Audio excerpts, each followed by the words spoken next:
Thanks, Tina. So I'm the CTO here at Recursion. My background's in software engineering and machine learning. I'm also a proud father of 3 kids who love to build things.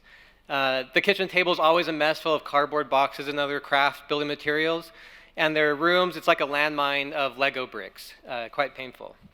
So on Christmas morning, I gave them a 3D printer, and the reaction was absolutely epic. They were so excited for it, jumping up and down, dancing, and it's been a joy watching them for this past month to take their creativity to the next level. As they're like, the world of possibilities has really been expanded with this new technology. Now, as we get older, that childlike curiosity tends to dissipate. We're less excitable. But I see that same reaction when I talk to new scientists and computational biologists at Recursion. I ask them, why did you join?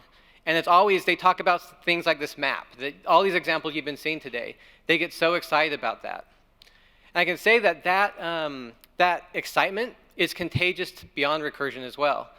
A few months ago, I was in a meeting with some of our partners, and we were talking about a set of genes, and one of my, a director of data science DM'd me. He said, hey, Ben, can I show them the map here? And I'm like, sure, go ahead. So in 20 seconds, he shared the screen, pulled it up, and we were looking at the relationships, and their jaws just dropped. It was so fun. It was like they had been given a 3D printer. And so the idea of this excitement, that's one of the motivating factors behind this dataset release, which Chris mentioned. We want to share with the world a sliver of that excitement so people can understand the future that we've been building here at Recursion. So Martin alluded to a database of perturbations, and that's what RxRx3 is. It's a map of phenomic biology, and it spans the entire human genome, roughly 17,000 genes. It also has 1,600 compounds, and these compounds are FDA approved, commercially available, and we've screened them at multiple doses. All in all, there's 2.2 million images, so 2.2 perturbations, and their associated deep learning embeddings, all in the cell context of HUVEC. And this clocks in over 100 terabytes of raw image data. Now, that 2.2 number should sound familiar to you, because that's the number of experiments Lena mentioned we're able to run in a single week here at Recursion. So while objectively this is a large data set, it represents merely a week of capacity. Chris also mentioned that we've done this before. We've had multiple data set releases. This is our 5th one. And we keep doing them because we like to give to the community, but it's also good karma. We have received dividends from these releases, such as being able to hire people who have used the data sets in publications, in industry, and academics alike. Now, while we've done it before, we've never gone this big. This is a data set that is 76 times larger than any of our other previous data sets combined. So as Chris mentioned, we believe this is the largest data set of its kind to be released in this space, and it is, without a doubt, the largest, most highest quality data set because it's been able to be produced in one location. It's hard to find that kind of data in industry, let alone public domain. But remember, this is coming from the Recursion data universe, which is 21 petabytes. And so it's actually less than 1% of the phenomics data that we have, which spans roughly 50 human cell types. Now, the majority of this data is gene knockout data, as I mentioned, but there's a small component of compound-specific data. And it's that compound-specific data that we're going to allow people to explore using in an application. Just like I mentioned that story of our partners that their minds were blown when they saw the app.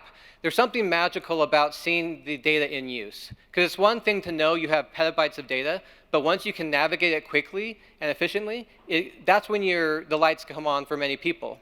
And so we want to have that experience with people outside of Recursion, and so we're releasing MolRec. You can think of MolRec as a demo application, similar to how Apple might release a demo application highlighting new capabilities of a new iPhone. We're releasing this application to highlight what can be done with our data.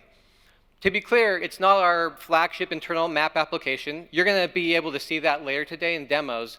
But this is more of a simple version just to give people a taste of what's possible. And so with it, they can explore from a compound view, compound-compound relationships and compound-gene relationships. And people familiar in the drug discovery industry, they'll feel at home in this app. There's terms and analysis and plots that are very familiar. Cytotoxicity, EC50s, and concentration response curves. What's different here, though, is that, like we've said all this morning, instead of these plots being powered by individual bespoke assays, they're being powered by one single high-dimensional assay. To me, that's the equivalent of going from paper boxes on the kitchen table to a 3D printer. Now, you might be wondering, why are we giving away all this value? Well, there's two ways that we're modulating what we're giving away to protect our commercial interests. One way I already mentioned is the scale of data we're releasing is quite small relative to what we have. But the other way is that we're actually hiding the majority of gene names. So we're holding back and actually making the majority of genes blinded in this data set. And so the use case that we imagine is someone will come into this app with a known compound, they'll search it, they'll see this similarity map, and they'll see at the bottom genes that they are familiar with. It's recapitulating known biology. But then they'll also see these RxRx3 genes right next to it. That looks interesting. I wonder what that is. Well, in order to find that out, you're going to have to talk to Recursion and get the secret decoder ring. Finally, I want to end on something that Martin actually talked about, and that's the power of these data sets for machine learning. Back in 2009, there's a data set release called ImageNet. And this was about the same time that Martin and the rest of the world, except for a few holdouts in Canada, were ignoring something called neural networks. And those holdouts in Canada, one of which is our scientific advisor, by the way, they said, hey, there's this ImageNet data set. Let's try our approach on that. And they'd been noodling on these things for decades. But once that data set came out, that's when the world started paying attention. They were able to crush the competition with this. And it's really what led to the revolution of deep learning and AI that we've seen these past decade. Now, these data sets were on the order of 10 gigs to about a terabyte. As we've progressed and done harder and harder things with machine learning, such as autonomous driving, those data sets have grown in size and complexity. There's additional data modalities, and now we're looking at 1 to 5 terabytes. Well, we think with this data set release, we're doing another thing. We're releasing another revolutionary data set that can power this next level of complexity tackled by machine learning.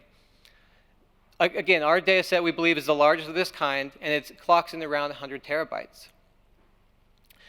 As the machine learning community iterates on these data sets, everyone benefits. For example, when we released RxRx1 in 2019, we held a competition. And the winner of that competition, we were able to take what they learned, the new methods they developed, and apply it internally and put it into production. Not just that, but we also hired the winner of the competition as well. And as a reminder, while as revolutionary as these data sets might be for the public, we have a much larger data set that we can apply those same capabilities onto.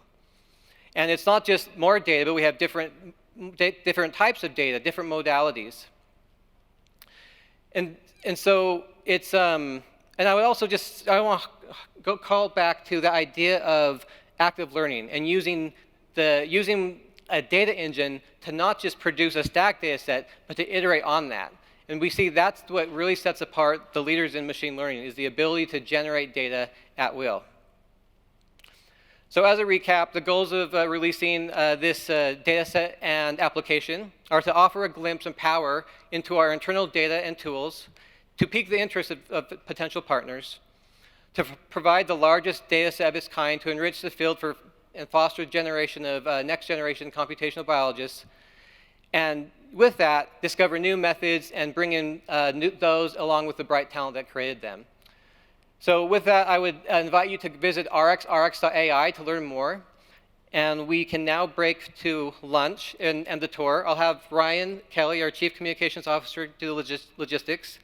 Before I go, though, I just invite you, as you go through your tour, try to invoke your inner child. Be curious and get excited about the possibilities that all this new technology is enabling.